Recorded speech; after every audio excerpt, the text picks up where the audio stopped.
I've been doing a bit of resawing with my unfinished bandsaw, and the sawdust ends up all over the place. So the next thing I'll work on is the bottom enclosure to try to contain that a bit. This piece goes on here. That will actually be part of the enclosure. I've been cutting a whole lot more pieces for the enclosure down here. This covers that hole here. And then this will provide a place to step on and a place for the sawdust drawer down here.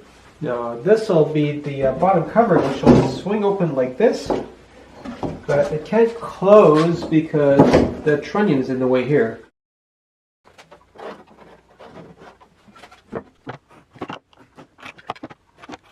I'm cutting this with a jigsaw instead of a bandsaw because I want the chip out to be on the top, which will be the inside. So this cover swings around the trunnions like this. The plywood I'm using is pretty thin, so I want to put some ribs around the back of it, but I need to avoid where the hub is in the middle for the wheels.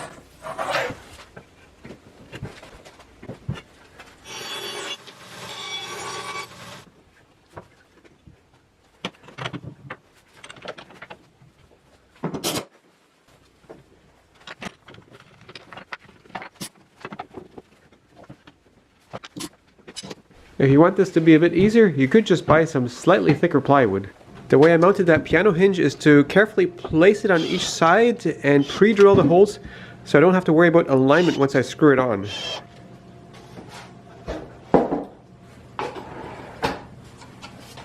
I'm marking where the notches on this piece go straight off the bandsaw instead of relying on CAD drawing.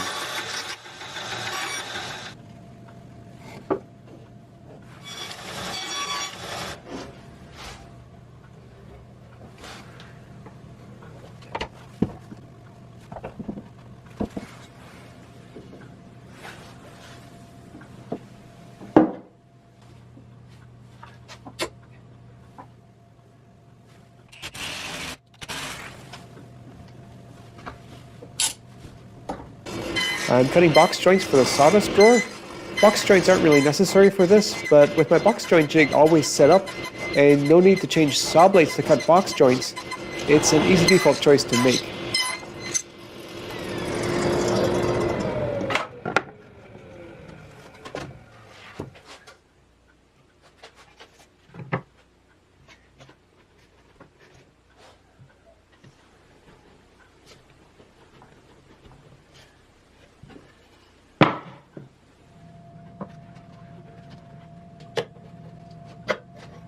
And flush trimming the corners on the table saw. Well, not exactly flush trimming because it tilted the saw blade by 1 degree.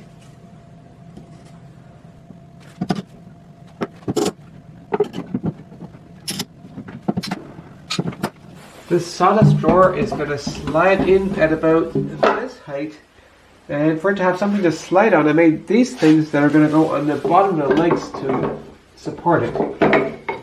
It's possibly a stupid idea to tip over the whole saw without taking any weight off of it. Oh shit, that's heavy. Oh.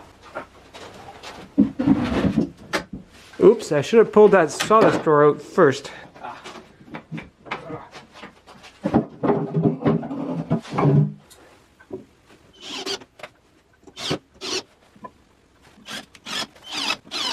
These things are shaped a little bit complicated because they have to fit around the wheels and come down a little bit beyond the leg just to fit in more drawer height. And I changed my mind. It is worth taking weight off of it before I tip it back up.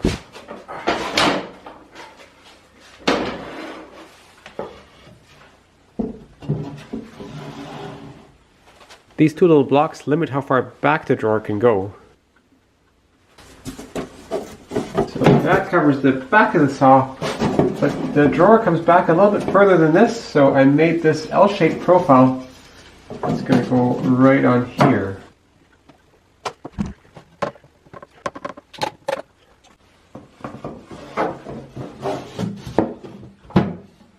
I also need some way of directing the sawdust that's going to fall down into the drawer, not in here.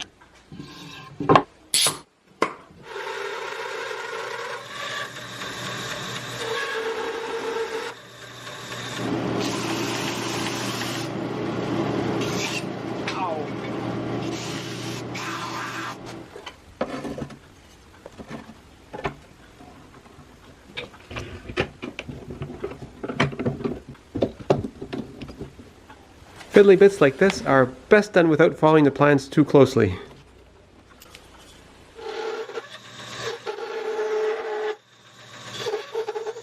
I had to cut a notch out of this right here so it fits around this part here, which in turn is also for deflecting the dust inside. And then I added this part here, which fits around it.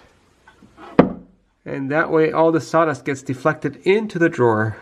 And I'm not going to put that little part into the plans because trying to build that sort of thing according to drawings would be crazy. I also used box joints to join the bottom blade guide cover, but I didn't film that.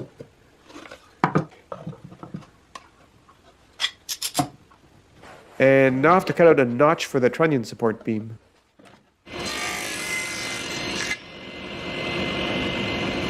I start my cross grain cut with a backwards scoring cut to avoid chip out.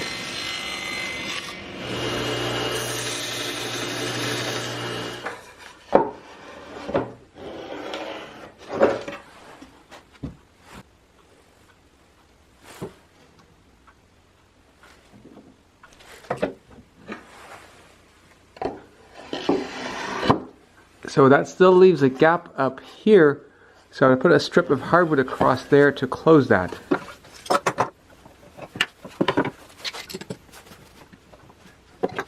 Those star knobs I added to my clamps do get in the way on rare occasions.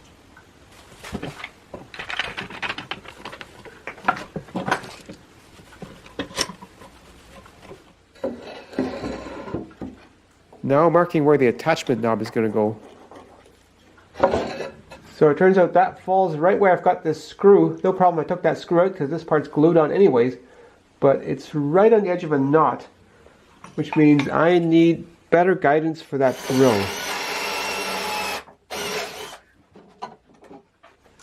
And the threaded insert goes into that hole.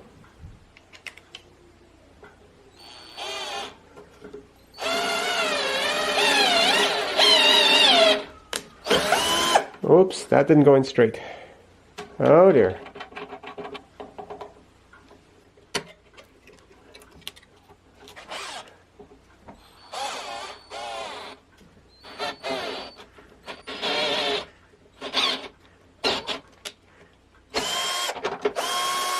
The second time I put it in, it was still crooked, but it was in there so tight there's no way I could back it out with a screwdriver.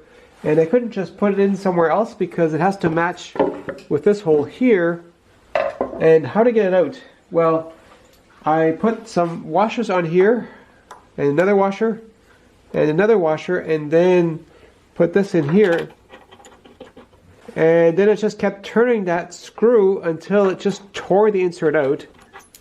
And after that I drilled a hole bigger and just glued it in.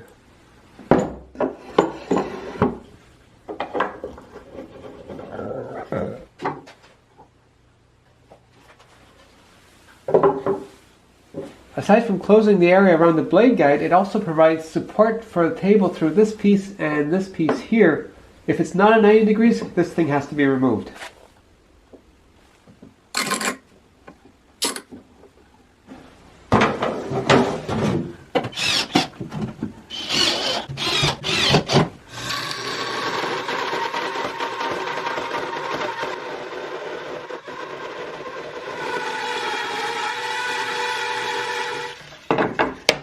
That blade has got quite an aggressive set to it.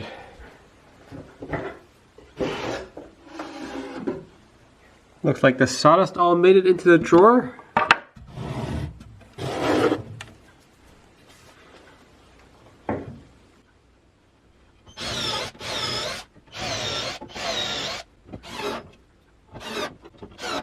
This board serves as a footstep for me to be able to adjust the tension crank more easily. And I thought a lot about moving that tension crank maybe to the bottom, but that gets complicated with those springs and it gets in the way here, which means the wheel has to move up and then I don't really gain anything. Or moving it off to the side, but that gets really complicated. And in the end, I decided to just leave it on the top because that works the best and least likely to go wrong. I glued together that resawed piece of wood to this, which will be the drawer front for my sawdust drawer. And I want to put a recessed handle on it like this. I want a clean, straight cut between those holes, so I'm starting that by making a plunge cut on the table saw between them.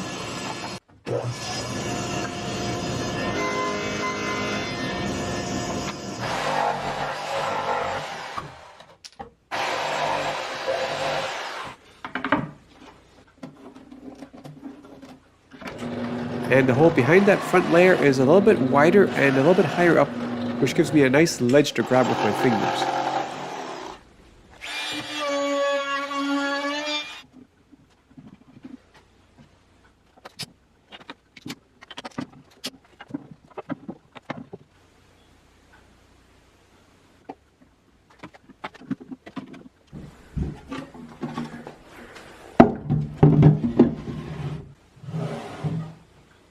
And that's the bottom enclosure all done, except for a latch for the cover and a cover around the motor and belt. Making the cover is always anticlimactic because the bandsaw is already working and it's just a long slog with lots of fiddly bits, which is why I included all the screw-ups, at least all the ones I caught on camera in this video, just to make it a bit more interesting. Although, unlike Electro Boom, I don't screw up on purpose.